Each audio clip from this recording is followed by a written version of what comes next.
solucionática. Nós somos parte da problemática. Então, a gente precisa ser parte da solucionática, né?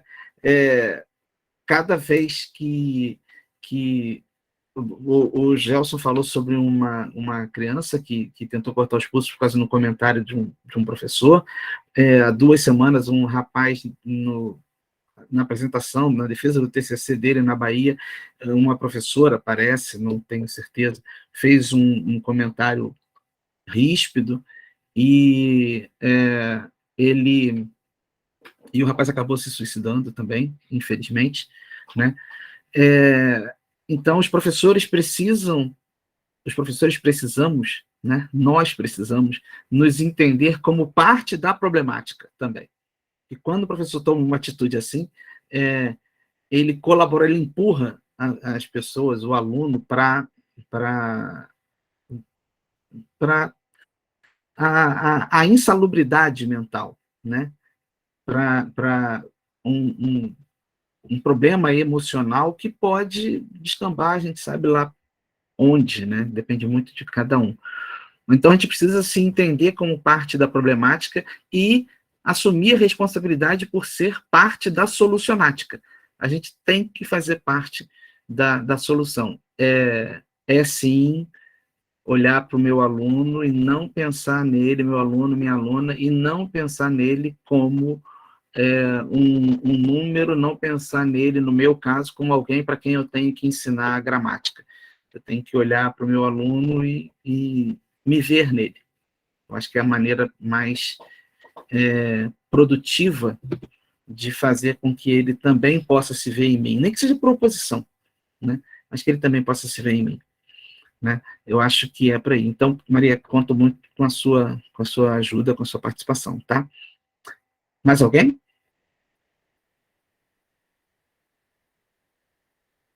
Gelson, pode falar. Então, Luciano, eu não sei, entrou uma companheira de trabalho minha aí, a Alessandra, não sei se ela ainda está aí, porque a rede nossa aqui, ela nos abandona muito.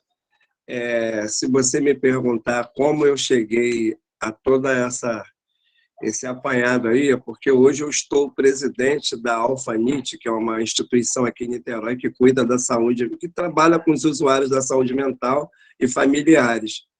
E aí a escolinha foi um divisor de águas, porque a gente pôde entender que parte dessa violência, que você fala, né, vocês falaram muito bem aí da questão do extermínio, mas por que não é só no meu entendimento, não é só pela questão racial e preconceituosa.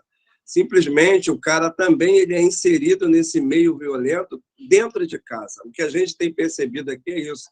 E eu queria compartilhar com vocês, a gente tem um aluno que ele falou, me ajuda a ser jogador, porque se eu não for jogador, eu entro para a boca do Morro do Castro e mato meu padrasto, que eu não aguento mais ele batendo na minha mãe.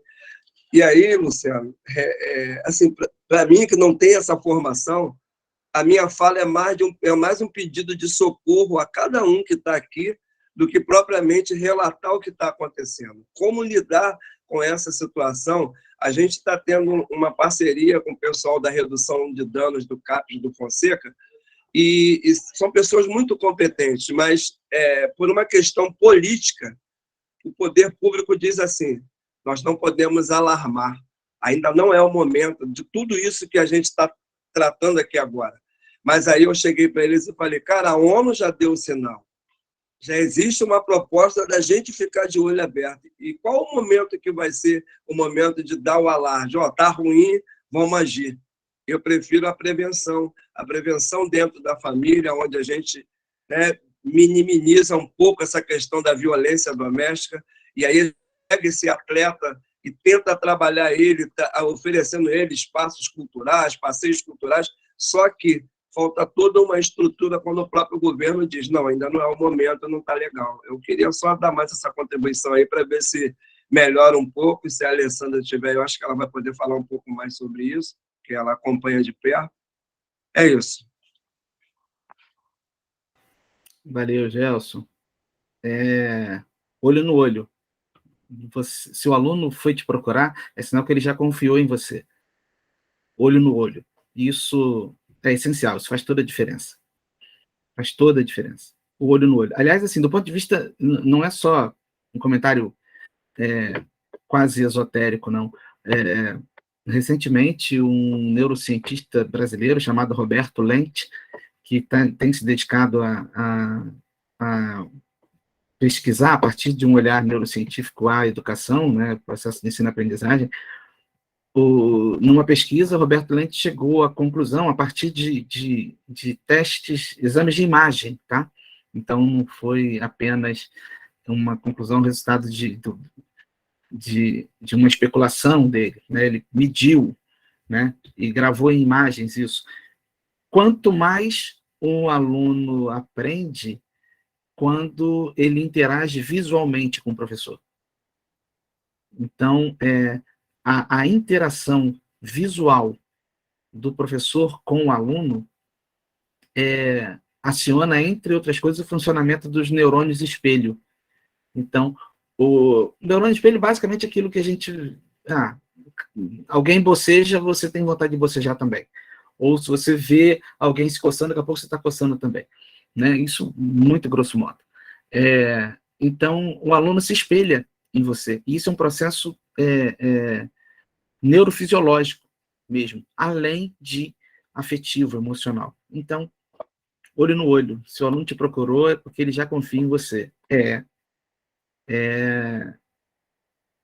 Majorar, né, essa confiança e tentar construir junto a solução. Eu acho que é isso. Alguém? Mais? Pois não, Edna, pode falar.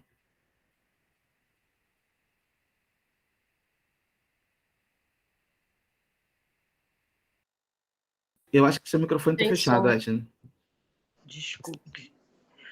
Então, boa noite. Muito obrigada por participar desse momento. Eu acho que é um momento riquíssimo, super necessário. Eu estou falando óbvio, mas eu já vou explicar o porquê que eu estou falando óbvio. Eu sou professora de saúde mental e psiquiatria da UERJ, sou enfermeira, tenho me dedicado aos estudos da adição, já participei de programas PET, CRAC, já fiz... eu estou com um programa de capacitação para os agentes comunitários de saúde sobre a adição. Foi quando começou a pandemia, e agora, no final do ano, a gente vai voltar a conversar, embora o projeto já tenha acabado. E por que eu estou falando dessas coisas todas? Há 3 meses, eu recebi a notícia que eu estava com uma aluna que estava usando crack. Então, com toda essa formação que eu achei que eu era a bambambam, né? Eu me senti assim, muito despreparada. Muito despreparada, porque, afinal de contas, era uma que estava próxima à sua formatura, e como proceder, né? E aí eu senti assim, como às vezes a teoria é distante da prática. Embora eu seja uma pessoa da prática, eu fico no CAPS UERJ, eu tenho contato com o CAPS AD Mané Garrincha, etc. Mas, olha, isso para mim, eu tive uma surpresa tão grande de me sentir despreparada. E, assim, esse projeto é um projeto muito lindo desse momento que a gente está vivendo, porque foi o que eu falei há uns 3 semanas atrás. A gente precisa qualificar o pessoal que trabalha com o programa Saúde na Escola, né? E aí é a atenção primária que faz essa capacitação. Então, mais uma vez, eu queria parabenizar, né, a iniciativa, o empenho empenho do coordenador, que ele é super empenhado. O WhatsApp vai a 1000 por hora, sábado, domingo, feriado. Isso é muito bom, que é uma corrente, né, Gelson? E assim, eu acho que a gente vai sair daqui desses encontros e muito enriquecido, muito enriquecido. Tá bom? Muito obrigada. Obrigado a você, Edna. E eu tenho certeza que eu vou sair tremendamente enriquecido, eu vou aprender muito. O que eu falei para a Maria também falo para você. Eu não sou um especialista na área, então eu conto com a sua ajuda, conto com a sua participação. Eu falei no começo que não pretendo falar sozinho, e não pretendo mesmo. Eu acredito que é no diálogo que a gente vai construir algo de relevante. Então, isso não é retórica, não é diplomacia, é um convite real, sincero, para que você fique à vontade para interferir sempre que você quiser ou achar necessário. Muito obrigada. Com você. Muito obrigada. Valeu. Muito obrigada, gente. Mais alguém? Então, eu vou voltar lá para a apresentação, tá? Para os slides. E aí, continuamos com a mesma dinâmica. A qualquer momento, quem quiser fazer alguma colocação, é só escrever no chat, o Paulo me dá um toque, ou abrir o microfone e me dá um toque, sem problema, sem muita formalidade. Tá? Até porque quando a gente está em sala de aula, uma sala de aula física, não tem essa de apertar botão e levantar a mão entre adultos, não funciona muito, né? Então, fiquem à vontade para falar sem problema nenhum, sem constrangimento, tá? Vamos lá.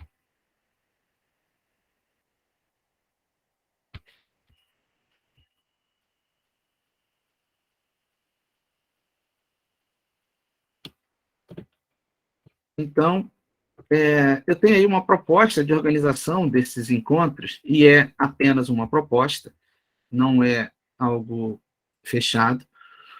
E a minha proposta de organização é mais ou menos a seguinte: a gente começar falando sobre biopoder, né? Nos próximos 2 encontros, a gente se dedicar a falar sobre o biopoder. Nos 2 encontros seguintes, falar sobre necropoder. Nos 3 seguintes, falar sobre necropolítica e adição. E no último, né, no encerramento, lá, nosso 7º encontro, que é comecinho de novembro, salvo engano, a gente fazer um encerramento justamente de preferência, né, com a participação de todos, comentando o que acharem pertinente, como acharem pertinente, sem problema nenhum. Né? É uma proposta de organização, porque eu imagino, do que eu pensei foi esses tópicos serem desenvolvidos em 2 encontros, porque, como a Edna falou ainda agora, né, somos da prática. E aí a teoria está a serviço da prática, e não o contrário. Né? Então, eu pensei em 2 encontros, porque num primeiro, uma aproximação do tema um pouco mais teórica, no primeiro encontro, e no segundo encontro, a gente, depois de 2 semanas pensando sobre o que a gente conversou, a gente traz situações concretas, reais, para a gente discutir, e aí fica sempre assim, um encontro um pouco mais teórico, e o segundo, prático, a partir de análise de situações reais, concretas. Né? Mas estamos abertos a outras propostas, a outras formas de lidar com o assunto. Tá? Fiquem à vontade para comentar. E aí, pensando neste primeiro encontro como teórico prático, né, este que nós estamos como teórico prático, eu resolvi fazer um pouco essa apresentação, né? Sempre que a gente começa uma série de encontros assim, tem aquela coisa da apresentação, o professor, né, ou quem está ministrando o curso, diz quem é, porque, afinal de contas, é educado, né? Vocês estão vindo à minha casa, eu preciso dizer quem sou, né? Vocês vêm ao espaço né? E aí eu preciso dizer quem sou, nesse espaço, nessa casa abstrata, imaginária, né? Que é esse espaço virtual, midiático. Então eu digo quem eu sou, que vocês saibam com quem, né? Com quem vocês estão conversando, né? E não com quem você está falando, com quem estamos conversando. Eu acho isso relevante. E acho relevante também que a gente consiga colocar o pé no chão e ter firmeza sobre alguns conceitos que necessariamente vão surgir, alguns deles, né? Dois aí, o biopoder e o necropoder, são conceitos que estão no título, né, no nome desses encontros, mas outros conceitos atravessam esses dois que estão em destaque, né? E aí eu acho importante trazer esses conceitos e a gente bater um papo sobre isso, para a gente passar uma régua e estar mais ou menos a partir de uma mesma perspectiva, né? Todo mundo olhando a partir de um mesmo patamar. O primeiro conceito que eu acho importante falar, que é um conceito que está na origem ali da reflexão sobre aquilo que Michel Foucault chamou de biopoder, ou o biopoder a partir do olhar do Michel Foucault, porque outras pessoas depois falaram sobre biopoder também, inclusive criticando o Foucault, mas eu me sinto mais à vontade em partir dos textos do Foucault, tenho um pouco mais de experiência com ele. Então, o primeiro conceito que é importante é o de governamentalidade, né, que está lá na Microfísica do Poder, de Michel Foucault, né? O último capítulo. A governamentalidade é algo que o próprio Foucault apresenta como tripartite, né? Essa ideia de governamentalidade, ela dá nome, esse termo dá nome a três coisas diferentes na visão do Foucault. Em primeiro lugar, as instituições e os aparatos e os instrumentos todos que visam estabelecer o governo, o poder, a soberania, que para o Foucault são conceitos diferentes, tá? Mas a gente vai colocar aqui no mesmo balaio para colaborar com a didática. Então, em primeiro lugar, as instituições que participam na gestão, no gerenciamento das populações, tá? Então, a governamentalidade é isso, é o conjunto dessas instituições, espaços, práticas, né, que colaboram, que possibilitam a gestão das populações. Em segundo lugar, governamentalidade é a ideologia por trás dessas instituições. É a linha de raciocínio ou o conjunto de valores que fez com que essas instituições, fez e faz com que essas instituições surjam e atuem da maneira como atuam. Então, a governamentalidade é também o nome do conjunto de ideias que sustenta essas instituições que gerenciam a vida das populações. E a governamentalidade também é o resultado histórico de uma série de processos, de tentativas e erros de chegar a um regime de gestão das populações que fosse o mais produtivo possível. Então,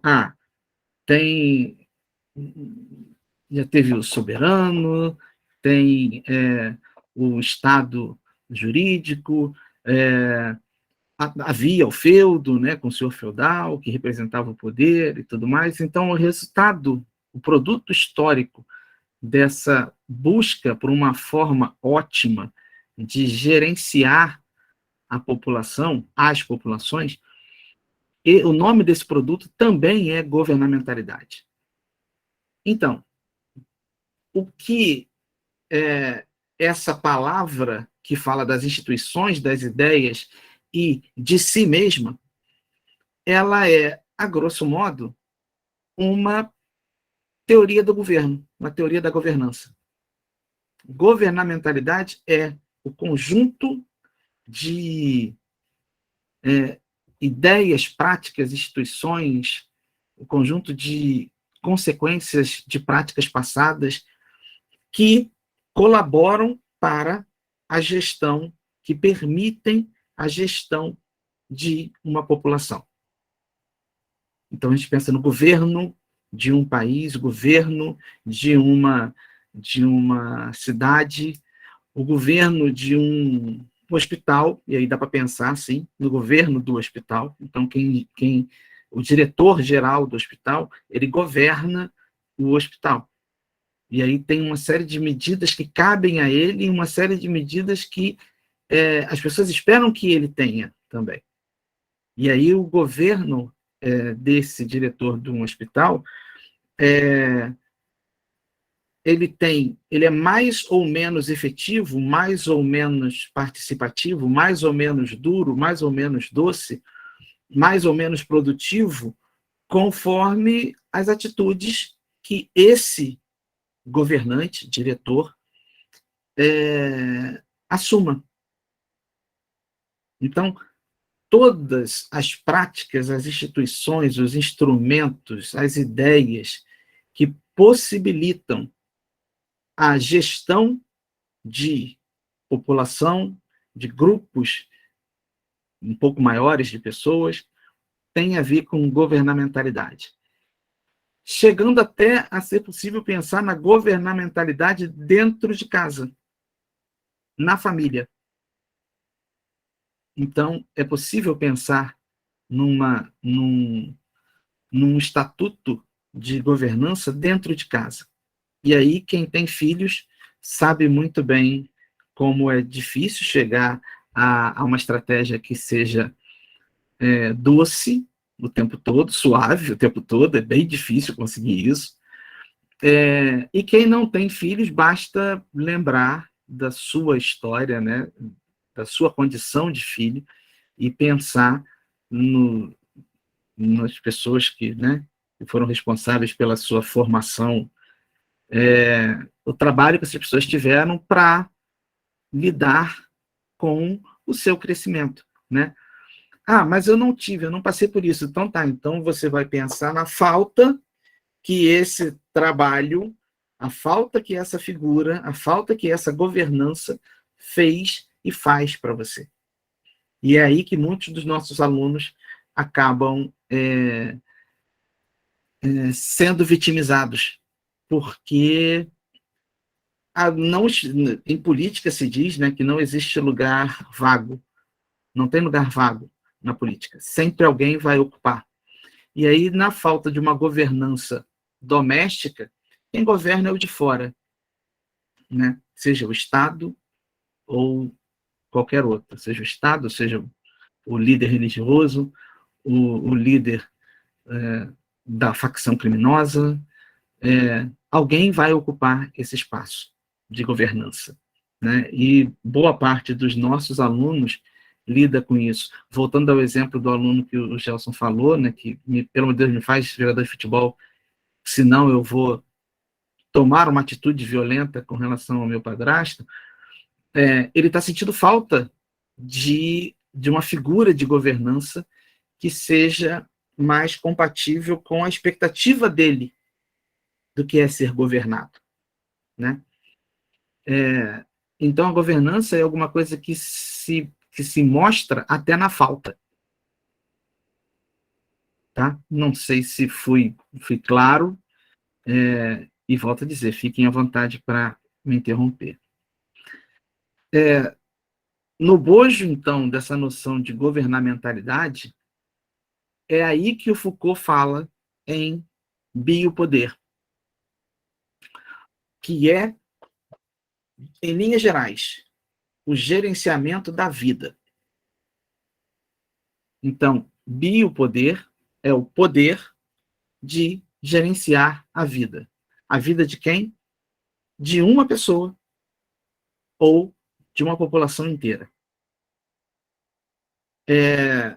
Um exemplo interessante do biopoder é, não em relação aos seres humanos, mas em relação aos animais, por exemplo, a inseminação artificial é um exemplo, a inseminação artificial a partir de sêmen de touros campeões, assim, expoentes da raça e tudo mais. Então, aquele touro, o sêmen dele vai ser armazenado e aí vai custar uma fração desse sêmen, vai custar milhares de reais, às vezes, para inseminar tal vaca.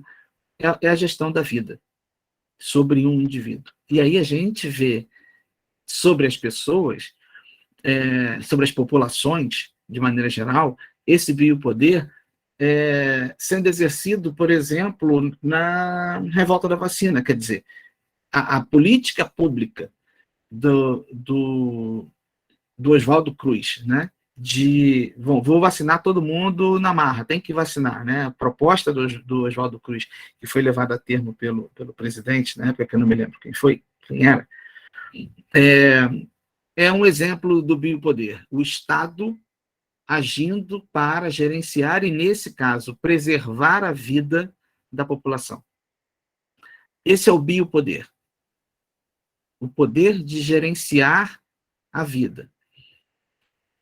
E aí, nesse cenário de um poder para gerenciar a vida, a morte é só uma sequela, é uma circunstância, é um resultado, às vezes, necessário. Mas o foco do biopoder é o gerenciamento da vida. E isso é uma diferença essencial entre o biopoder e o necropoder. Que o necropoder também envolve um gerenciamento da vida. Só que aí, neste caso, para gerenciar a vida, a morte deixa de ser uma sequela e passa a ser um instrumento. O necropoder é o poder de decidir quem morre para que outro viva melhor. Esse é o necropoder.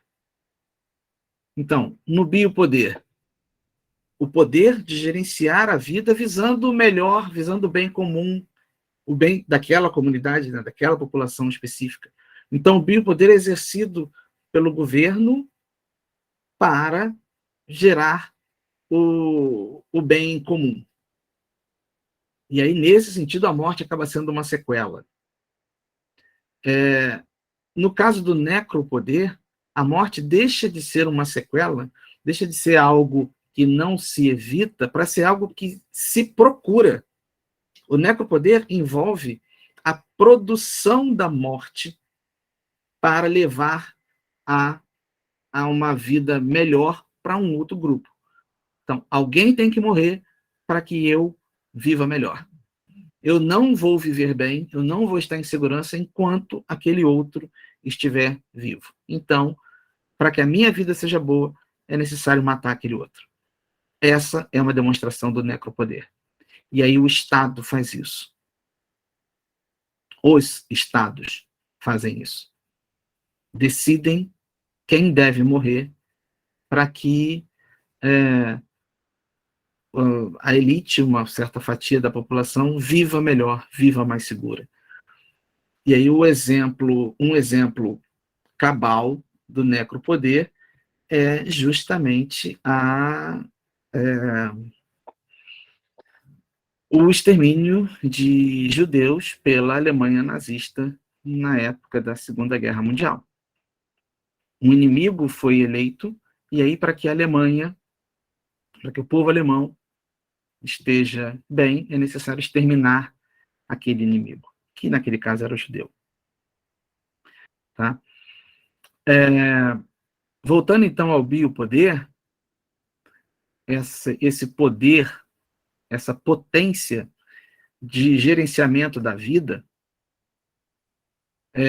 em que a morte é só uma sequela, esse biopoder pode se marcar, se construir sobre um indivíduo, sobre um sujeito, ou sobre uma população inteira, sobre um conjunto grande de sujeitos, de indivíduos.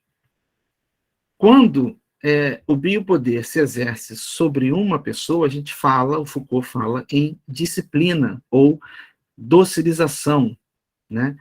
O processo de disciplinarização do corpo. Então, o corpo da pessoa passa a ser entendido como produtor de riqueza e, como tal, é necessário extrair dele o melhor desempenho possível. E aí a gente pensa nos quartéis, por exemplo, em que pode haver uma guerra e as pessoas, os soldados, os militares têm que se acostumar com a fome. Então, o cara vai passar X horas sem comer, X dias sem comer. E aí, se ele desobedece e leva um saco de biscoito, ele vai ser punido, ele vai ser preso. Se ele desobedece e come uma manga, passou debaixo da mangueira, está morrendo de fome, comeu uma manga, ele pode vir a ser punido, porque naquele momento a obediência era essencial. Então, a disciplina é uma formatação do corpo para extrair dele o máximo de desempenho. O Estado faz isso sobre algumas pessoas, os militares são um exemplo disso, mas as instituições privadas fazem isso também com muita frequência, sobretudo na era moderna, né? E na contemporaneidade. Vocês devem lembrar daquela cena antológica do Charles Chaplin, em tempos modernos, que tem lá o apertador do parafuso, né? Eu separei essa cena aqui, vamos mostrar para vocês isso. Onde é que está? Não, aqui. É aqui. Vocês ouvem o áudio? Dá para ouvir? Paulo, tá dando para ouvir? Não. Não? Eu vou ter que mudar, então, a forma de apresentação. Parar a apresentação e uma janela.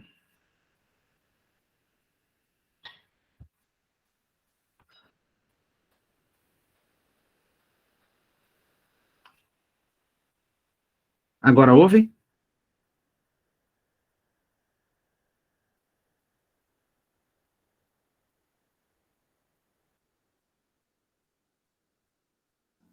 Vê o volume, Luciano, se está. Não chegou ainda não.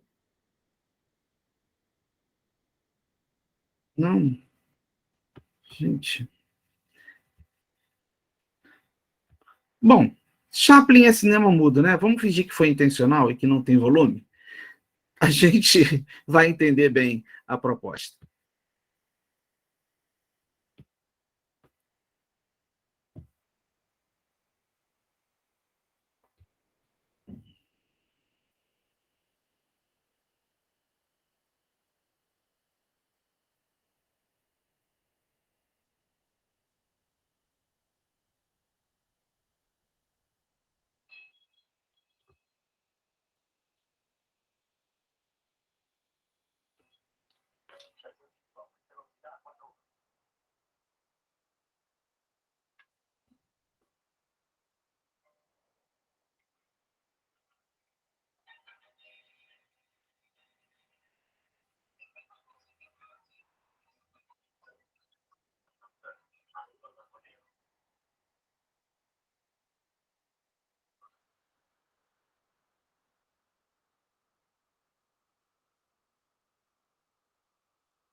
Então, é isso.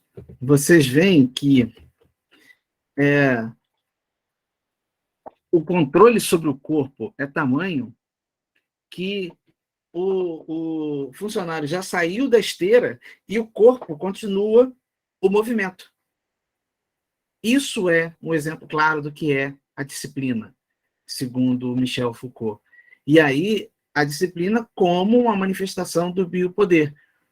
O poder sobre o corpo, o poder sobre a vida. Então, você não tem o direito de coçar o nariz, você não tem o direito sequer de brigar, você não tem o direito de descansar, porque teu corpo está tão habituado, está tão treinado, está tão adestrado para aquela função, que mesmo no horário de folga você continua fazendo. Isso é o poder sobre a vida do indivíduo, do sujeito. E o que é a biopolítica?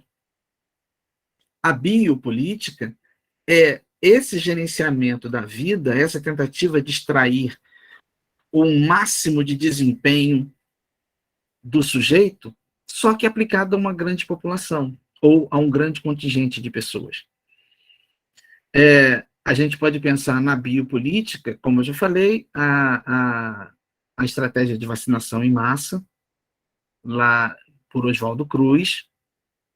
A gente pode pensar na biopolítica como a criação do SUS, por exemplo, é uma questão de gerenciamento da vida, né? Vida de qualidade. Então, lá em 88, quando o SUS foi criado, ele é uma manifestação da biopolítica, uma política de preservação da vida. E essa política de preservação da vida, de garantia de uma vida melhor, essa política, por sua vez, é uma manifestação do poder de gerenciar a vida. Então, o biopoder é exercido no seio da governança. E a biopolítica é a materialização pontual do biopoder. O biopoder é uma grande abstração, o biopoder é uma coisa sem forma, sem rosto, e a biopolítica tem um rosto, tem uma forma. O SUS tem uma forma, o SUS tem lá o seu organograma, o SUS tem o conjunto de finalidades, atribuições, tudo mais. Tem uma organização própria. Então, o SUS é uma manifestação, é um produto da biopolítica.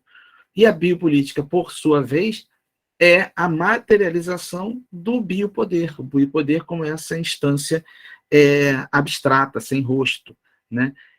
Que gera o SUS e gera, por exemplo, a FUNAI. A FUNAI é um outro exemplo de biopolítica. A preservação, o cuidado com a vida das comunidades indígenas, pelo menos era para ser. Então, a biopolítica tem um rosto, tem um formato divisável, né? Você consegue divisar esse formato. O biopoder, não. Ele paira sobre toda a população como uma instância atrelada à governança, à governamentalidade. Tá? E aí, logicamente, fazendo uma digressão rápida, o que acontece é que nos estados modernos, logo depois da ascensão do mercantilismo, logo depois do fim do sistema de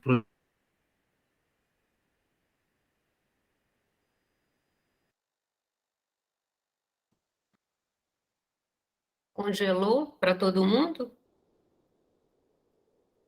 Só para mim. Para mim também congelou. Sim. Sim, também para mim.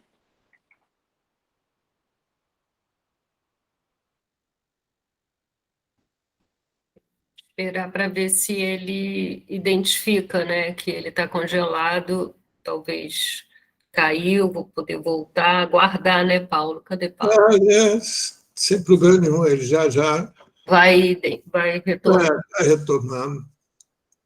Acho que ele assim, a gente pode aproveitar esse intervalo dele e surgirem comentários sobre como é que vocês estão, o que vocês até aqui e como até aqui estão.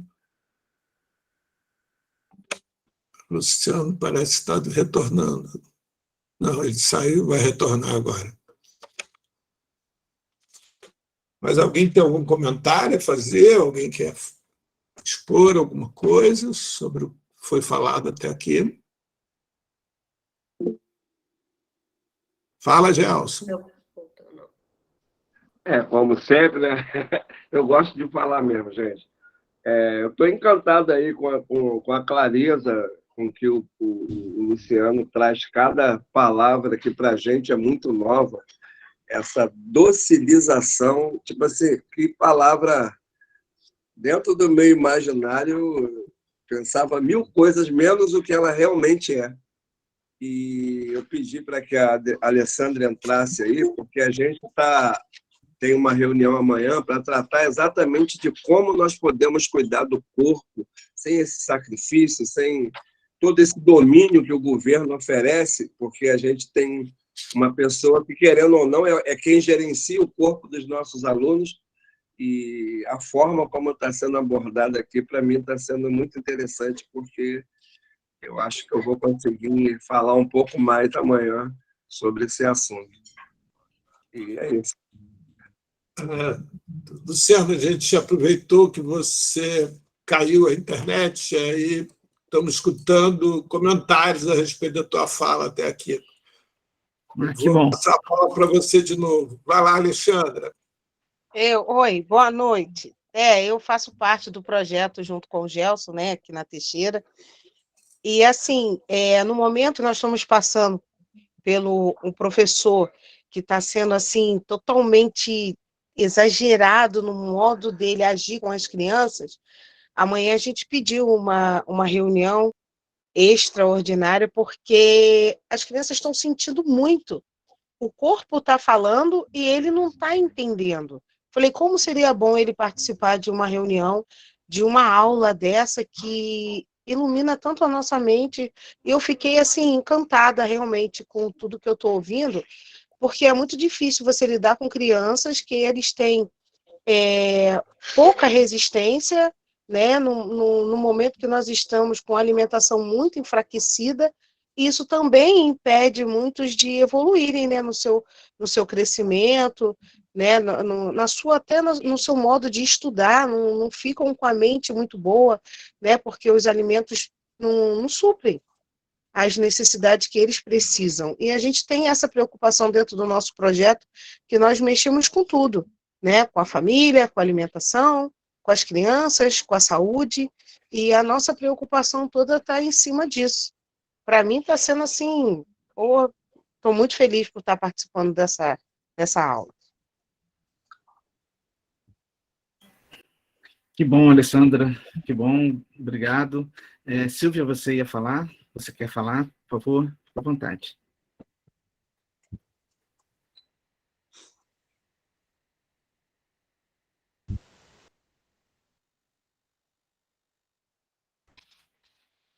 Oi, Gelson, pode falar. Acho que a Silvia, você está tentando falar, não consegue. Mas se completar a fala da Alessandra aí, em relação... Então, deixa... Você consegue falar, Silvia? Então, eu só queria dizer que eu estou aqui de aluna, curtindo muito essa aula, porque eu não tinha noção do que significavam essas expressões. Obrigada. Prazer você estar aqui, Silvia, e fique à vontade, porque até o outro dia eu também não conhecia, e muita coisa em relação a isso que eu gostaria de conhecer, eu ainda não conheço. Então, está todo mundo aqui aprendendo. Sabemos que temos duas especialistas na questão da saúde mental, a Maria e a Edna, né? E eu não sou especialista no assunto, mas por isso está todo mundo aqui aprendendo, tá? Fique bem à vontade. Gelson? Então, Luciano, eu queria só fazer um complemento na fala da Alessandra aí, em relação ao seguinte: a nossa preocupação não é só a questão física dos atletas. Quando você fala que temos a Edna aí, talvez ela possa me ajudar, a questão psicológica e mental, ela também está sendo afetada. Hoje, a gente tem um esvaziamento dentro do nosso projeto do que o professor exerceu sobre as crianças, e talvez a falha também tenha sido nossa, como a Alessandra adora dizer, porque nós poderíamos ter parado isso há 3 meses, e eu não sei se isso já é do sistema, se ele já veio com essa proposta desse militarismo dentro de um projeto social, e a gente está tendo um prejuízo enorme, mentalmente falando, em relação às crianças, que foi colocado neles um medo do próprio professor, que isso eu não esperava. E aí eu não sei se cabe uma explanação aí da Edna nesse momento, mas só para a gente entender como lidar. Como eu falei lá no início, tudo é muito novo, e essas palavras, né, eu acho que você não ouviu. Eu quero te parabenizar mais uma vez, porque o significado e a forma, a clareza com que você coloca para nós que somos leigos entender é muito fantástica. Parabéns aí. Queria uma palestra sua na minha escolinha, se não pediu muito. Estou aberto. A gente pode ir. É para isso mesmo que a gente... É para isso que a gente compra o Rio Card. Vamos lá e vamos trocar ideia com a galera, sem problema. Vamos lá. Legal. Edna? Está desligado seu microfone, Edna. Nem 2 anos de pandemia não aprendi que tem que desligar o telefone, tem que ligar o microfone. Não tem nada, não. Vamos lá. Eu não entendi muito bem qual é o medo. Qual é o medo? É da fala. É de falar sobre essa questão, disso ficar o não dito. Eu não entendi. O medo de quê? Assim, posso... Na verdade, a gente percebeu hoje, houve um esvaziamento. Eu não sei a questão do domínio do corpo, eu espero que eu possa entender. Alessandra, se você tiver uma forma mais clara de falar aí, fica à vontade.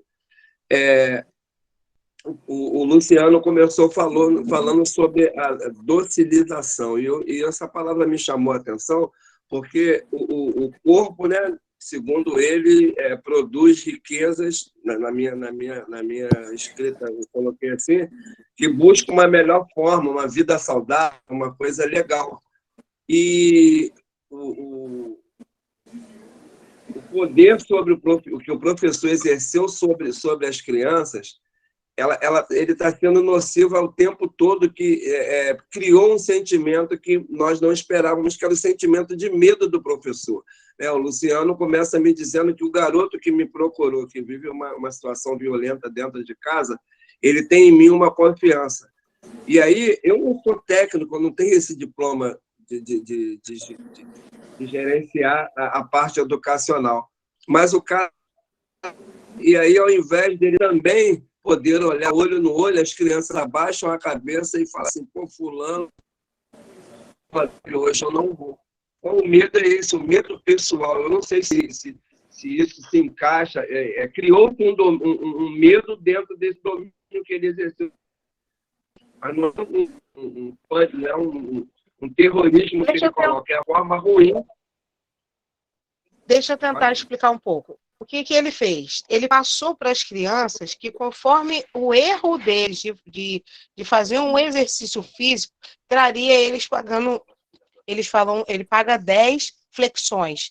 Então, cada hora que alguém errasse alguma coisa ou fizesse alguma coisa que ele não gostasse, as crianças seriam punidos.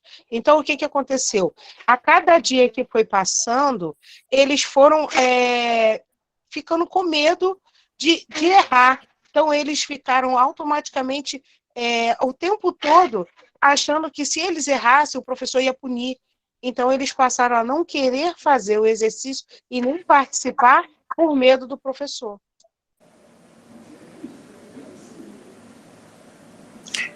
Maria levantou a mão. Maria, fica à vontade, por favor. Boa noite. Não, que eu estava com a mesma dúvida da colega Edna, porque eu estava achando que era um professor de escola, na verdade é um professor dentro de um projeto social, né? Seria isso. Sim. E o meu questionamento, por que ele não é afastado? Se é um projeto social, ele é um voluntário, né? Ele não poderia ser afastado? Então, eu vou. A questão, nós fomos buscar um entendimento, e aí eu conversei um pouco com o Paulo sobre a questão da drogadição, entre outras coisas, e outros profissionais. Aí eu entendi que o que ele estava fazendo era um pouquinho. A gente precisava reeducar essas crianças, mas não dessa forma grosseira. Eu procurei a escola também não me deu a resposta. E a questão do afastamento que não aconteceu antes é porque ele tem um registro e uma escolinha para funcionar precisa de um profissional com uma inscrição estadual. E nós não tínhamos esse voluntário, tínhamos voluntários que sabiam fazer, mas não poderiam assinar nenhum documento. Então, a gente convidou, mas foi um erro, e amanhã a equipe toda está, né, fazendo uma votação para que ele saia, porque o excesso foi muito grande, esse domínio pelo menos eu espero que esteja encaixado aí na fala do Luciano, mas esse domínio ele foi nocivo para todos nós, e ele vai passar a noite por conta disso, pela falta. Gerson, sabe que eu estava aqui pensando que nós fazemos isso nas escolas? Na hora que a gente pune, né, com uma nota baixa, um aluno que, de repente, está com dificuldade, ou então não estudou por um motivo que a gente, de repente, muitas vezes não sabe, nós estamos fazendo ele fazer direitinho lá, mais 30 movimentos lá na sua escolinha. Então, de um tempo para cá, a gente tem trabalhado muito, mas está sendo um resultado bem lento em vez de avaliação somativa, a avaliação formativa. E eu acho que é um pouco isso que foi que precisa ser falado. Porque isso é o cotidiano da avaliação. E nós somos avaliados o tempo todo e a gente avalia o aluno o tempo todo. Não sei se o Luciano concorda com esse meu paralelo, mas é a história assim, a nota que você deu, eu sou autora da nota, né? E de que maneira que a gente está avaliando. Paulo Freire falou isso muito, né? Então, eu fico até questionando, sabe, Gelson? Eu não sei. Se ele é uma pessoa que tem muitos atributos, né? E escorregou nesse. Será que a gente também não tinha que fazer uma avaliação formativa com ele? Então, conversar com ele, ver as possibilidades, se valer a pena, né? Porque o perigo é trocar 6 por meia dúzia, né? Valeu, Eu acho que a Edna. questão levantada pela Edna é muito importante e fundamental quando a gente pensa aqui, né? Pensa nesse espaço que nós estamos, com a proposta de trabalhar com o público que nós queremos, né? Onde esse público ele é trabalhado normalmente a partir da punição, né? Ou seja, quando se trabalha normalmente com adicto, se trabalha a partir da punição, retirando dele de imediato e classificando ele, retirando dele de imediato o direito de escolha e classificando como alguém incompetente para se gerenciar. E, em hora nenhuma, a gente lhe dá a oportunidade de fala, né? Sei até porque, assim, se existe alguém exigente com ele próprio, é ele próprio. Até por isso ele recorre a alguma opção por não conseguir lidar com as frustrações, não conseguir lidar com frustrações de vida, né? Bem, então, eu acho que a possibilidade de trabalhar com o próprio professor, Gelson, de repente abre uma porta para todos, inclusive na relação dele com os alunos, muito interessante. Porque imagina esse professor chegar para os alunos e apresentar uma mudança de postura, e apresentar uma fala, né, se colocando no lugar dos alunos ali, se colocando como um todo, e mostrando como é que é o processo de aprendizado, né? Quem não pode errar, não pode aprender, não tem como aprender, né? Como é que eu vou sair de uma condição de não sei para uma condição de saber sem errar? É impossível. Então, se o próprio professor, o próprio encarregado, pode se apresentar nessa condição, a partir dali todos voltarão a poder. A partir dali todos, você está resgatando a autoestima de todos, porque todos ali voltarão a poder errar de novo como algo que faz parte de um circuito de aprendizado. Que é assim a vida, né? A vida é um eterno errar e aprender, errar e aprender, errar e aprender. Até para lidar com essa questão que criou a forma normal, vamos dizer assim. Pensa nisso, Gelson. Pensa se uma forma de mudar essa situação como um todo é, ao invés de demiti-lo, não é conversar, chamar ele para conversa, e, ao chamar ele para conversa, ver se ele tem a capacidade de refazer a forma dele trabalhar, dele ter a capacidade de entender que o que vocês buscam ali nas crianças é a espontaneidade, é a criatividade, e se existe um castigo pelo erro, de novo ficou impossível ser espontâneo, de novo ficou impossível ser criativo. E, de novo, fica mais impossível ainda de aprender qualquer coisa. Quem, ao aprender a andar de bicicleta, nunca levou um tombo, não aprendeu a andar de bicicleta, né? Porque vai ficar a vida inteira com medo daquele tombo que nunca levou. E por aí vai, né? Valeu, Obrigado aí, Edna, Paulo. Com Gelson. certeza a gente vai colocar em prática. Isso aí. Maria Pimentel, por favor. Então, muito bom ouvir o Luciano, mas muito bom ouvirmos, né? A gente poder se ouvir também.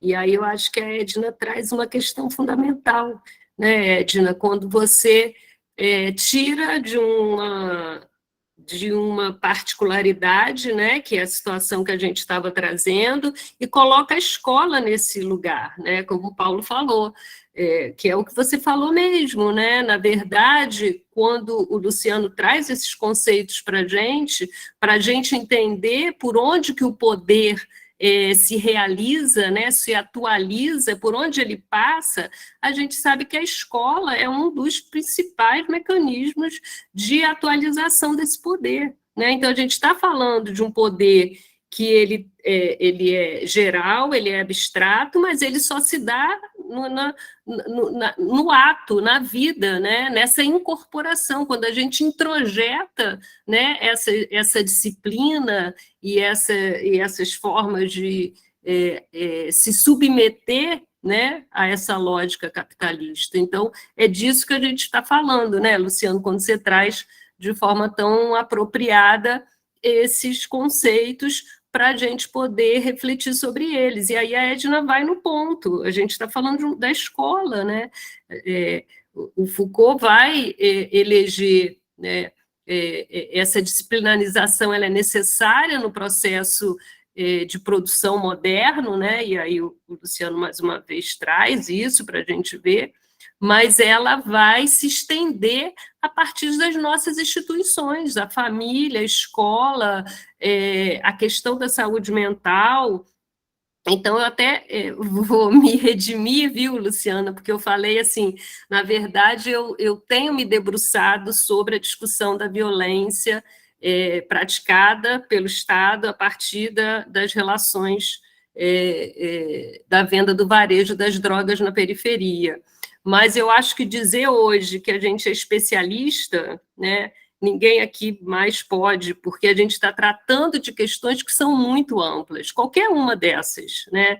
Se a gente fala da violência, a gente está falando de muitos tipos de violência. E eu lembro que a primeira vez que eu ouvi o Luciano, ele falou disso, né, Luciano? Como que a gente está fundado, como que a gente tem uma nação fundada na violência, né? Assim, a gente tem um processo de colonização no Brasil que ele é fundado nessa violência, e ela vai se atualizando, se perpetuando, né?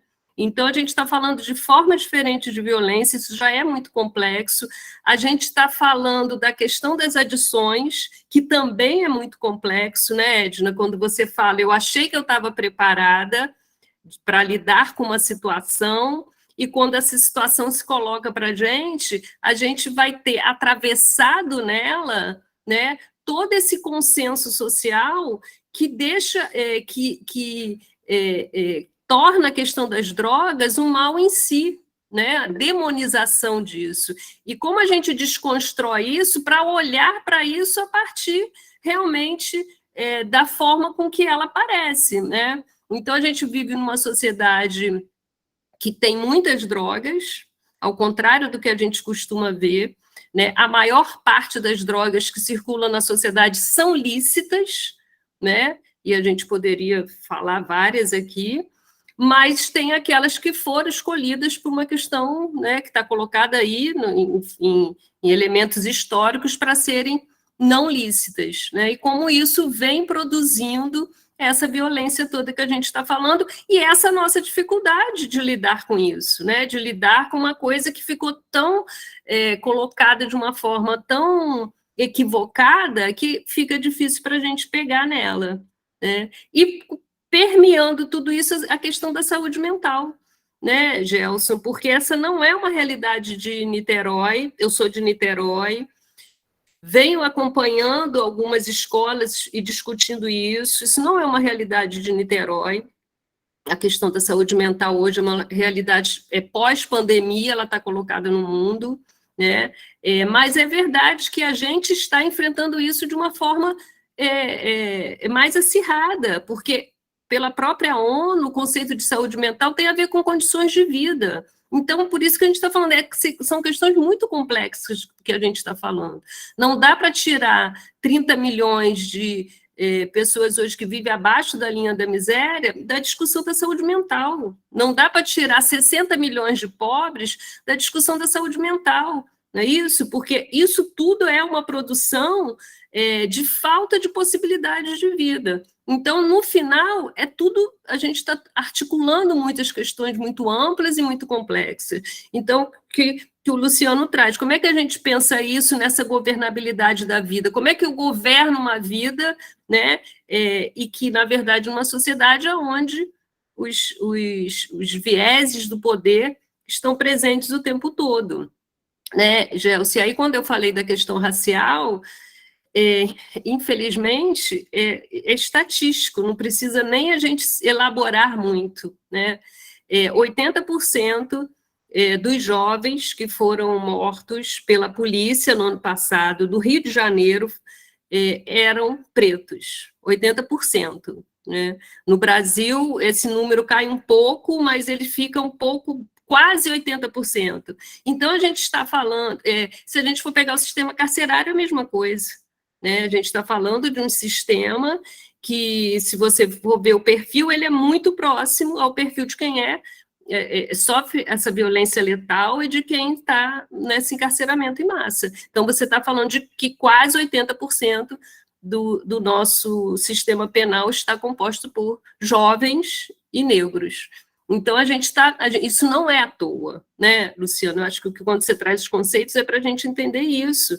Né? Isso tem um projeto aí de governabilidade da vida que que dá a essa, né, o que a gente vai naturalizando, quando a gente olha de longe, a gente fala, não tem nada de natural nisso. Não tem nada de natural de serem a maioria dos jovens negros que estão sendo mortos, né? Tem, sim, a forma com que esse poder passa pelos corpos, como que ele diferencia esses corpos, como ele engloba esses corpos, como ele vai, de alguma forma, mostrando quais são os corpos que podem ser mortos. E aí o trabalho de vocês é fundamental, né? Quando você fala, então, como é que a gente reverte isso? Reverte na possibilidade de pensar projetos onde essas crianças se afirmem, né?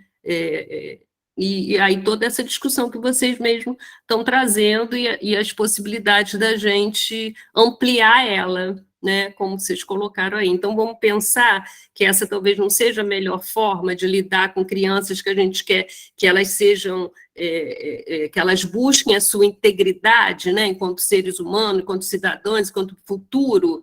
Então, elas não podem ser docilizadas, né, os corpos dóceis, elas não podem ser submissas, elas não podem ser, como Foucault falou,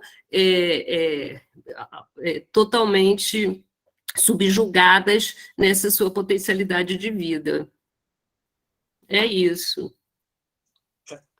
Eu queria aproveitar a dica da Maria para fazer um comentário, que é o seguinte: em 1982, a média de idade dos presos brasileiros era 41 anos. No final do ano passado, a média de idade do preso brasileiro era 22 anos. A Unicef, há 2 meses atrás, inaugurou um sistema aqui na internet, que é o Pode Falar, que é inclusive legal, que é um sistema de prevenção ao suicídio de crianças e adolescentes. Não sei se vocês sabem, o suicídio de crianças e adolescentes e a automutilação cresce assustadoramente no Brasil. Então, eu estou dando esses exemplos assim, para a gente ver esse futuro que a gente está deixando para essa geração que nos acompanha, né? Para os nossos descendentes. Que futuro é esse que uma criança de 10, 13, 15, 16 anos se automutila ou se suicida, né? Quando ela estava no momento de estar plena na vida, né? Correndo a vida em busca de novidades. Mas não. No Brasil, cresce muito. E as que não se suicidam, elas só encontram alternativas, boa parte delas, para a sobrevivência delas e de suas famílias, na ilegalidade, né, no protesto. Então, como é que a gente faz para mudar isso, né? Como é que a gente pensa numa forma de vida que seja possível para os nossos descendentes, né? Eu costumo dizer que o futuro está nos pedindo socorro urgente.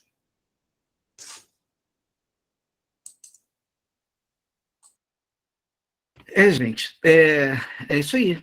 É o que eu agradeço as contribuições de vocês, concordo plenamente. O Gelson falou, né, retomou o que eu falei sobre a produtividade do corpo dócil e tal. O exemplo que você trouxe, Gelson, do professor que obriga, Gelson e Alessandra, né? Obrigado, Alessandra, não tinha cumprimentado você ainda. Boa noite, obrigado pela sua colaboração também. E, Maria Helena, você ia falar, eu acabei, você me disse que, né, que já tinha resolvido, mas fique à vontade, se você quiser falar.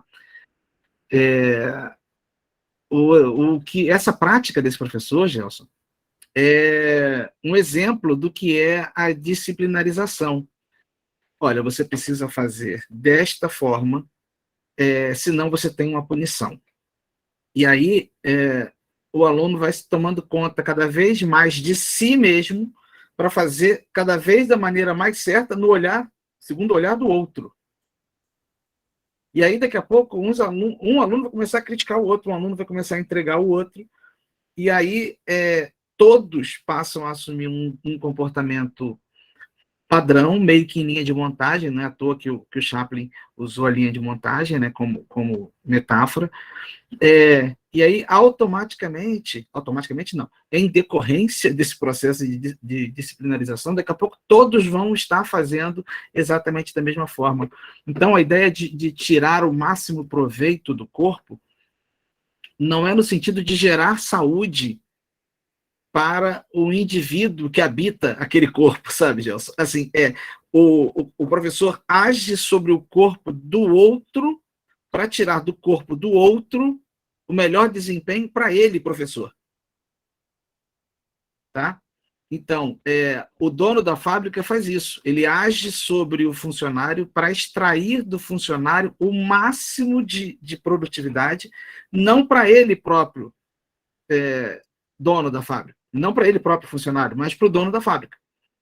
Então, é uma política de gerenciamento da vida que vai até os gestos do indivíduo. Foucault fala exatamente isso, né? Que a docilização dos corpos age sobre o gesto do indivíduo, sobre a postura corporal, sobre o caminhar do indivíduo. Então, olha, vamos pensar no seguinte, eu estava na CLT, não sei se continua, não, você só é descontado por atraso depois de 15 minutos, quando atraso é superior a 15 minutos. Isso estava na CLT, não sei se continua. Na verdade, até a CLT já quase caiu, né? Enfim. Então, até 15 minutos você não é descontado. O que acontece? As pessoas que estão ali com 13 minutos de atraso empurram umas às outras no elevador para não ter o 16º minuto de atraso. Só que aí, antes disso, alguém já caiu no trem, alguém já prendeu o braço na porta do metrô, alguém já viajou pendurado no ônibus. Por quê? Não, você precisa entrar até 15 minutos depois das 7 horas. Se você entrar às 7h16, você vai ser descontado. Isso é a docilização do corpo, o biopoder agindo sobre o indivíduo. E aí, quando você pensa em termos de biopolítica, e era nesse momento que eu estava falando, quando a luz caiu, a biopolítica como uma manifestação, como uma atuação do Estado, né, quando o Estado incorpora, como a Maria Pimentel falou, e a palavra é muito adequada, quando o Estado incorpora o biopoder, quando ele vai exercer esse biopoder, ele age sobre a população como um todo, numa estratégia de vacinação, na criação da FUNAI, na criação do SUS e tudo mais. Só que o Estado,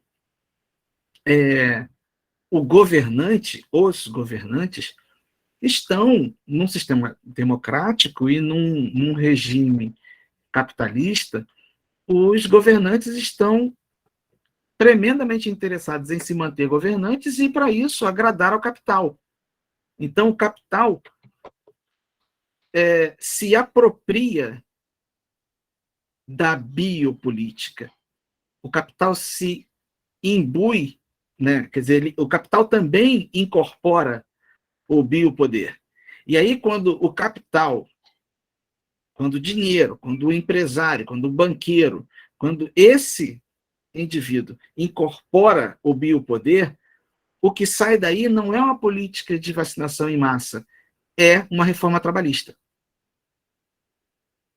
Porque aí acaba com os direitos de uma população inteira e bota todo mundo com uma mochila nas costas entregando comida do iFood.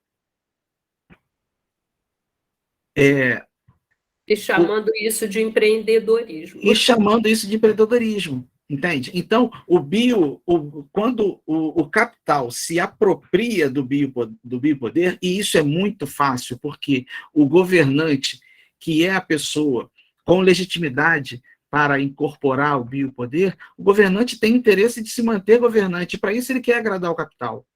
E aí, para agradar o capital, o que ele faz? Ele cede a prerrogativa do exercício do biopoder para o capital.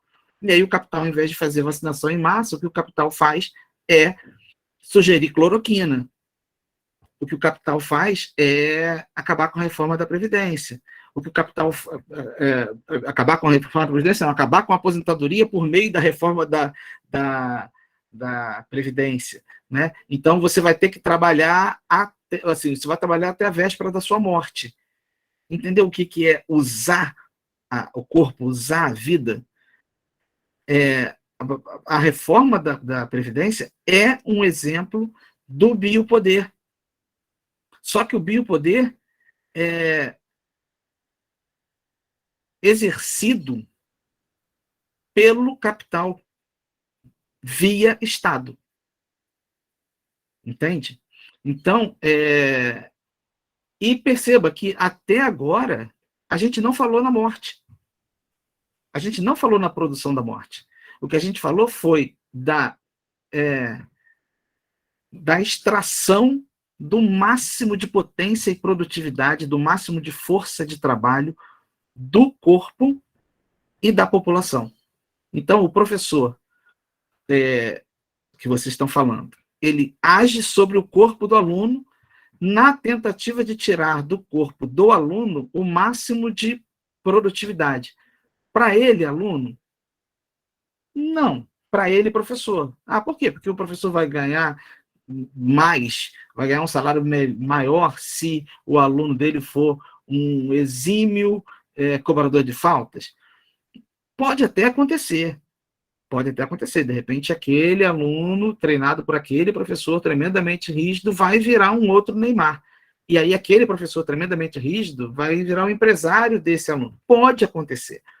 Mas, na maior parte dos casos, o que acontece é que esse professor está tentando tirar do aluno o máximo de potência, o máximo de produtividade para satisfazer o desejo de poder dele, professor.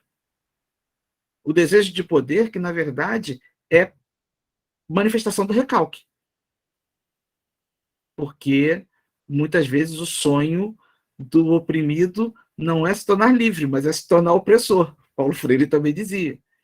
Então, esse professor que possivelmente pagou 10 várias vezes na vida, ele não está preocupado em fazer com que o aluno aprenda com gentileza, com carinho, com cordialidade. Ele está preocupado em fazer o aluno fazer algo a partir daquilo que ele próprio, professor, acha que é o certo. E aí, se o aluno não faz, ele pune o aluno. Por quê? Porque ele próprio foi punido. Perceba que ele não está interessado no aluno. E aí, agora eu me dei conta de que estou eu aqui querendo fazer análise psicanalítica, né? Ou fazer comentário psicanalítico. Não é a minha, também não sou psicanalista, tá? Mas, assim, me parece, sendo professor, tendo essa experiência, né? Me parece que é isso. O cara está exercendo o poder pelo poder, como uma tentativa de resolver uma frustração dele próprio. Tá? E aí a gente não falou ainda da produção da morte. Ele não está...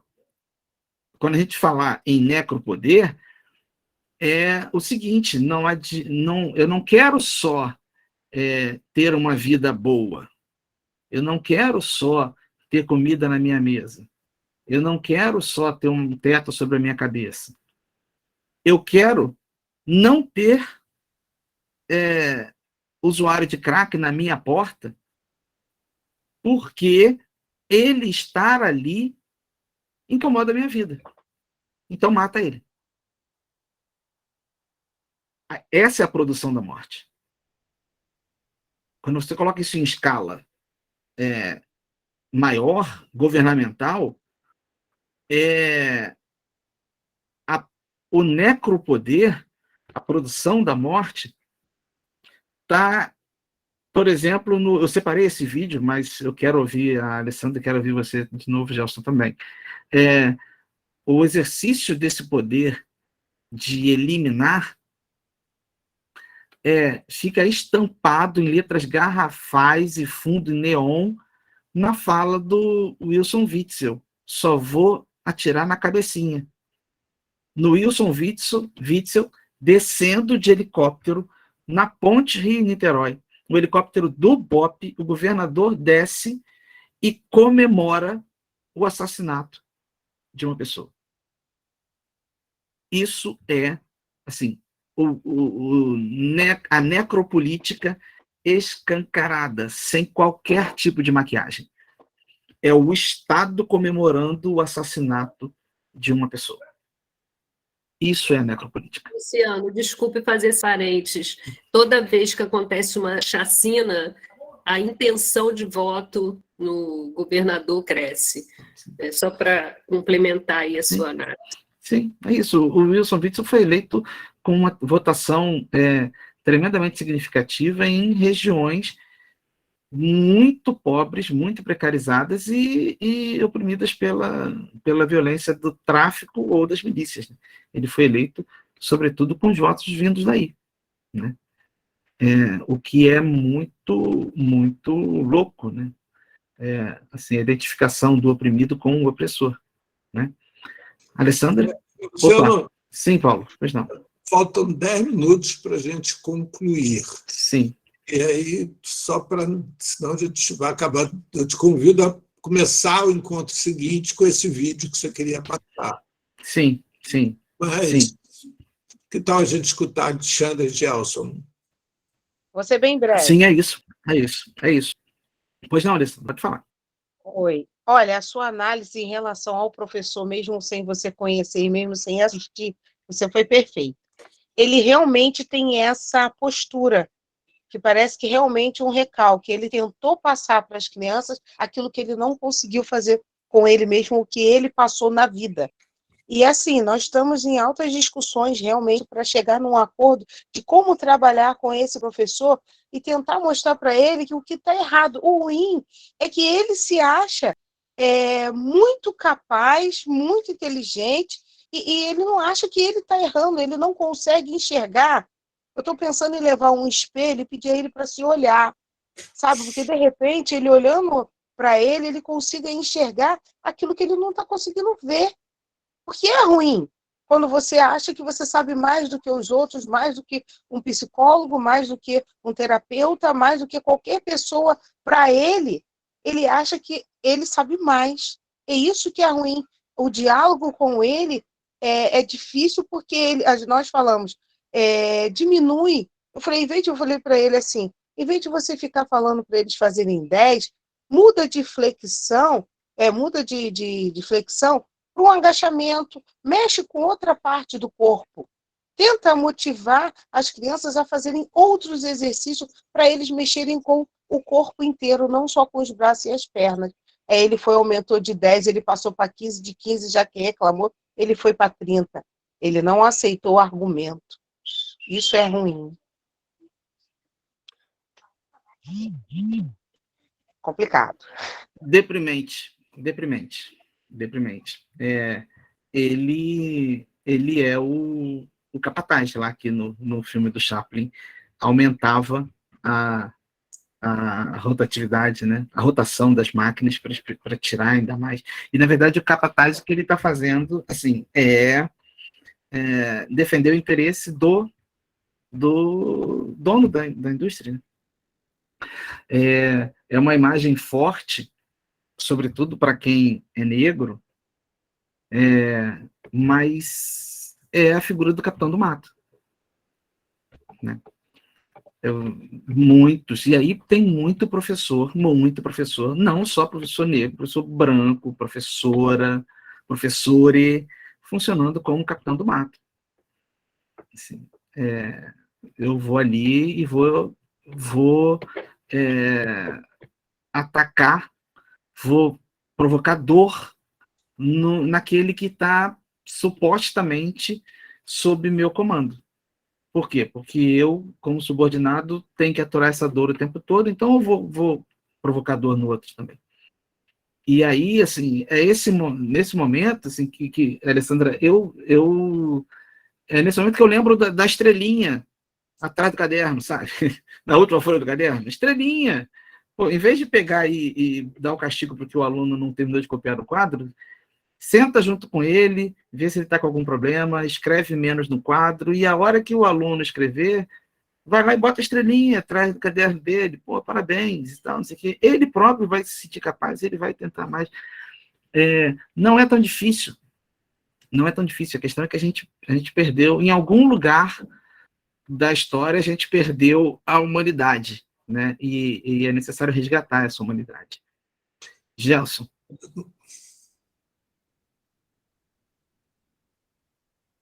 Está desligado, Gelson, o microfone.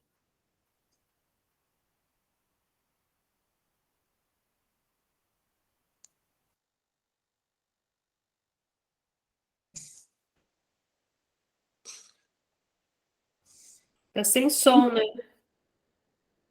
Continua sem som, Gelson. Eu creio que você praticamente respondeu as minhas dúvidas na fala da Alessandra, mas eu queria só registrar aí para todos a questão do seguinte, né? Você fala que, eu acho que é normal também, a pessoa, quando ela foi muito agredida, ela tenta transferir de alguma forma isso para outra pessoa como punição. Eu apanhei muito, mas eu odeio ver esse tipo de situação.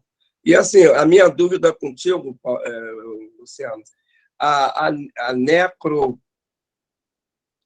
acho que fugiu agora o nome, ela finaliza realmente a vida ou necropolítica? Ela finaliza a vida ou a pessoa ela pode passar por esse processo da necropolítica e morrer ainda em vida? Tipo assim, é a morte dos sonhos pela pressão que o cara faz, é mais ou menos isso? Só para não, porque a gente tem 5 minutos para poder... Isso. É isso também, Gelson, mas sobretudo a aniquilação daquele corpo mesmo, porque a gente está falando de corpos, né? Então, a necropolítica é a eliminação do corpo, é a chacina, o sniper atirando na cabeça, é a queimada, é o garimpo, é a morte do Bruno Pereira e do Dom Phillips. Isso é a necropolítica. Então, só para completar, assim, eu só falei isso porque, no meu entendimento, eu queria saber um pouco mais, a gente acaba, né? Porque nós estamos juntos no projeto. Quando a gente começa a apagar os sonhos, a gente tem como oferta a ida do garoto para o paralelo, onde ele já chega lá morto e fala assim: estou aqui, o que der agora é lucro, porque lá eu não tive nada. Então, por isso que eu te fiz a pergunta se essa necropolítica ela pega essa antimorte, né? É melhor dizer, porque ele já vai para algum lugar que ele sabe que a finalização é aquilo. Mas aí, por uma revolta qualquer, ele acaba indo mesmo e fala assim: pô, já estou ferrado, vou tentar aqui para ver quanto tempo eu vou durar. E a gente escuta isso muito dentro das comunidades. Sabe? A rejeição, preconceito, os conflitos, só fica a opção que eu vou chamar de antimorte. Ele já vai para o lugar sabendo que vai morrer, mas mesmo assim ele vai. E aí eu não sei se tem alguma coisa a ver com essa necropolítica. Era só essa dúvida, mas o tempo já está estourando aí. Eu queria deixar um desafio para todos, para o nosso próximo encontro. Todos pensarem, pesquisarem, estudarem a respeito da diferença entre indivíduo e cidadão. Porque aí a gente vai poder responder essa tua pergunta com muito mais precisão, Gelson. Legal. O que é o indivíduo e o que é o cidadão?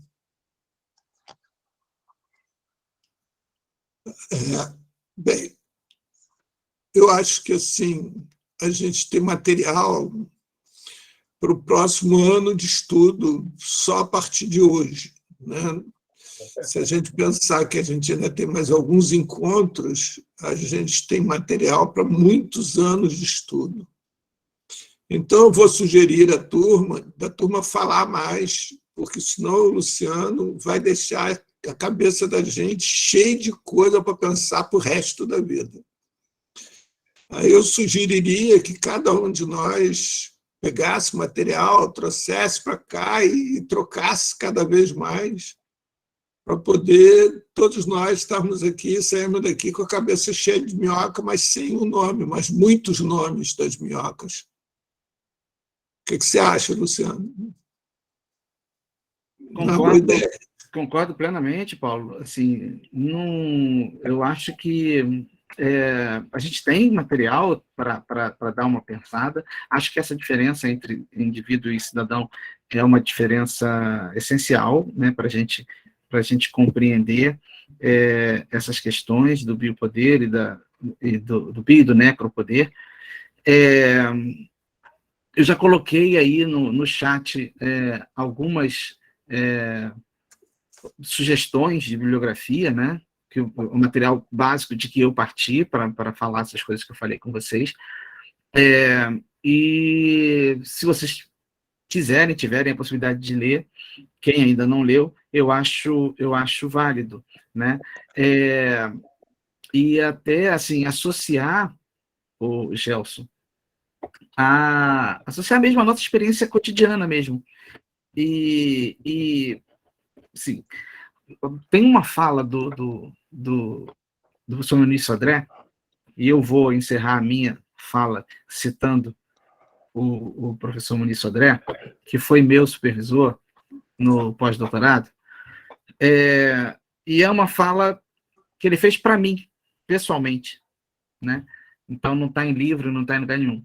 Eu perguntei para ele como é que ele conseguia. Num sábado de manhã eu liguei para ele e estava com uma dúvida existencial e perguntei para ele como é que ele conseguia reunir tanta erudição, tanta sofisticação intelectual, rapidez de raciocínio e a quantidade de referências que ele tem, a quantidade de leituras que ele tem, com um comportamento tremendamente simples e com uma experiência de um homem de terreiro, um homem de santo. Como é que ele conseguia juntar o intelectual, conhecido em várias partes do mundo, com o homem de santo, com o professor que senta e bate papo com o aluno da graduação? E aí a resposta dele foi, ele riu, né, e deu uma gargalhada e falou: Luciano, quem tem mania de andar em linha reta, quem tem mania de ser uma coisa só, é o homem bobo. A vida não anda em linha reta, a vida anda em passos de bêbado. A gente não é uma coisa ou outra, a gente é uma coisa e outra. É um pé aqui, é um pé lá. E se você observar, muitas brincadeiras de criança também seguem essa lógica. É a gangorra, é o balanço, é o carrossel. Não tem lugar fixo. Então, essa distinção entre indivíduo e cidadão é importante, é crucial para a gente pensar em biopolítica, em biopoder, em necropoder, necropolítica, mas não pode funcionar, eu acho, não pode funcionar como o reconhecimento técnico do conceito não pode funcionar como um selo ISO 9000 e qualquer coisa, sabe? Porque o que vale mesmo na prática é o olho no olho. É sentar com um aluno, e aí, o que está pegando? O que você tem? O que foi? Isso vale muito mais que a minha análise sintática do hino nacional, que a fórmula de Bhaskara. É o sentar, é o conversar, é o ouvir, e sem acreditar que isso é idealização, que isso é romantismo, que isso vale no livro, bota aí no livro, mas vai lá fazer na prática. Funciona, e dá para fazer sim. Tá? Então, eu quero agradecer muito a vocês, a estada de vocês aqui, a companhia de vocês, a conversa de vocês, e dizer que é isso, assim, eu estou, neste momento, na condição de quem botou o nome ali debaixo do título da apresentação. Estou. Eu não sou nada. Eu estou. Então, estamos todos, né? Sou o que sou porque somos. Ubuntu. É isso. Valeu? Boa noite, gente. Obrigado, Obrigadão. Luciano. Pessoal, olha só, segunda-feira que vem a gente tem encontro com Bruce, né? Então, vou disponibilizar lá no grupo da gente os 2 primeiros capítulos do livro dele. Mas vocês não precisam ficar nem ansiosos, nem nervosos, se não conseguirem ler os 2 primeiros capítulos dele. É para a gente ir lendo e fazendo na medida do nosso possível. Certo? Não se esqueçam disso. Um grande abraço para todos. Até segunda-feira que vem. Obrigada, Luciano. Obrigada a todos. Valeu. Boa noite. Obrigadão, gente. Obrigada.